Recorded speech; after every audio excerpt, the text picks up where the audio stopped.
నందమూరి తారక రామారావు గారి యొక్క 29వ వర్ధంతిని పురస్కరించుకొని మరి ప్రతి సంవత్సరం శ్రీపతి రాజేశ్వర్ గారి యొక్క ఆయన ఉండగా ఆయన రామారావు గారు శివైక్యమేక లింగైక్యమేక పరమ ప్రతిచ్చాక ఈ ఎన్టీఆర్ అమర్ జ్యోతి ర్యాలీ ఇక్కడ నుంచి ఇక్కడ రసూల్పురా నుంచి అన్నగారి విగ్రహం నుంచి రామారావు గారి యొక్క ఘాట్ దాకా ప్రతి సంవత్సరం నిర్వహించడం జరుగుతుంది.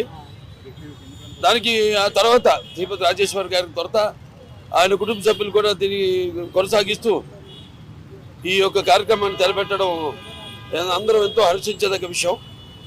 ఎందుకంటే శ్రీపతి రాజేశ్వరరావు గారు నాన్నగారు తిరుగు రామారావు గారి గురించి చెప్పుకుంటారు. మా చిన్నాన్నగారు రామలక్ష్మణులు అని. ఆ తర్వాత తెలుగుదేశం పార్టీ పుట్టి శ్రామికుడి చెమటల్లో నుంచి, కార్మికుడి కరిగిన కండరాల్లో నుంచి, రైతన్నల రక్తంలో నుంచి, అలాగే నిరుపేదల కన్నీటి నుంచి, అలాగే కష్టజీవుల కన్నీటి మంటల్లో నుంచి, అన్నార్థుల ఆక్రందనలో నుంచి పుట్టింది తెలుగుదేశం అని ఆ నినాదంతో, అలాగే తెలుగుదేశం పిలుస్తుంది రా కదిలిరా అన్న ప్రపంచంతో మళ్ళీ ఒక రికార్డు స్థాయిలో పార్టీ స్థాపించిన 9 నెలలకే అధికారాన్ని చేజిక్కించుకోవడం. అప్పుడు ఆయనకి చలనచిత్ర పరిశ్రమ నుండి కూడా ఆయన ఆదరిస్తూ, ఆయన కొరుస్తూ దేవుడిగా ఆయన కూడా అన్నిట్లో సినిమాల్లో అయితేనేమి, ఆ తర్వాత రాజకీయ రంగ ప్రవేశం చేశాక కూడా అభిమానులు ఆనాడు కార్యకర్తలుగా మారి, ఆ తర్వాత మొత్తం రాష్ట్రం అంతా కూడా ఆయన ప్రపంచం ఆయన గాలి పీచి ఆనాడు తెలుగుదేశం పార్టీ అధికారంలోకి రావడం జరిగింది. అలాగే ఆ కుటుంబ సభ్యులు మరి ఆ కుటుంబ సభ్యులతో ఈరోజు మంది ఒక చాలా పెద్ద కుటుంబం. ఎన్టీ రామారావు ఇచ్చిన ఆస్తి మనకి తెలుగుదేశం పార్టీ అంటే కేవలం మా కుటుంబ సభ్యులు మా వరకు, లేకపోతే శ్రీపతి రాజేశ్వర కుటుంబ సభ్యులు మాత్రమే కాదు. ఒక కుటుంబ సభ్యులు అంటే వాళ్ళ యావత్ ఆంధ్ర తెలంగాణ రాష్ట్రాల్లో ఎక్కడ తెలుగు వాళ్ళు ఉన్నా అక్కడ తెలుగు వాళ్ళంతా కూడా మన కుటుంబ సభ్యులు. అటు ఒక పెద్ద వసుదైక కుటుంబాన్ని మనకి ప్రసాదించిన మహానుభావుడు నందమూరి తారక రామారావు గారు.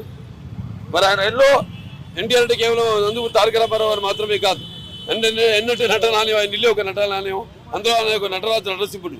టీ అంటే తారామండలంలోని తారకుడు, ధ్రువ తారకుడు. ఆర్ అంటే రాజర్షి, రారాజు, రాజకీయ దురంధర, యుగంధరుడు, రమణీయ, రమ్య, కమనీయ, సౌమ్య, గుణధాముడు.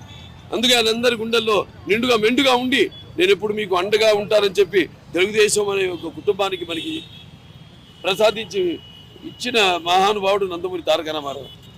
మరి ఆయన చూసుకుంటే అటు సినిమాల్లో అయితేనేమి, ఇటు రాజకీయాల్లో అయితేనేమి, ఏది చేసినా ఒక sensation. That is NTR. NTR అంటే నిరుపేదలకు ఆఖరి తెలిసిన అన్న ఆయనే. అలాగే జనం భవిష్యత్తుకి దారి చూపిన అమ్మ ఆయనే.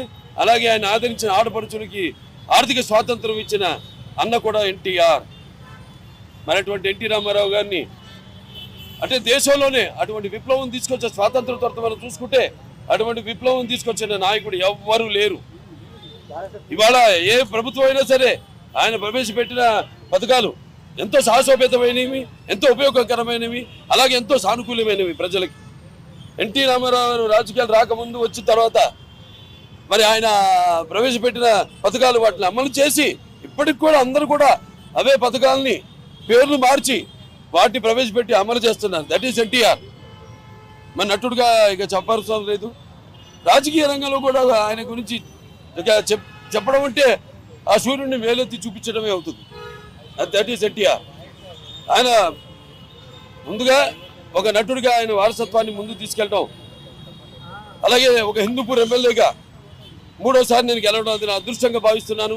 సినిమా ఈ ప్రపంచంలో కూడా మొన్న విడుదలైన సినిమా అంతా ఆయన ఆ పుణ్య దంపతులు, తల్లిదండ్రులు ఇద్దరు కూడా వాగర్తావు సంపర్తం, వాగర్త పతిపతి, జగత పితరం అందే భారతీ పరమేశ్వరం అంటాం.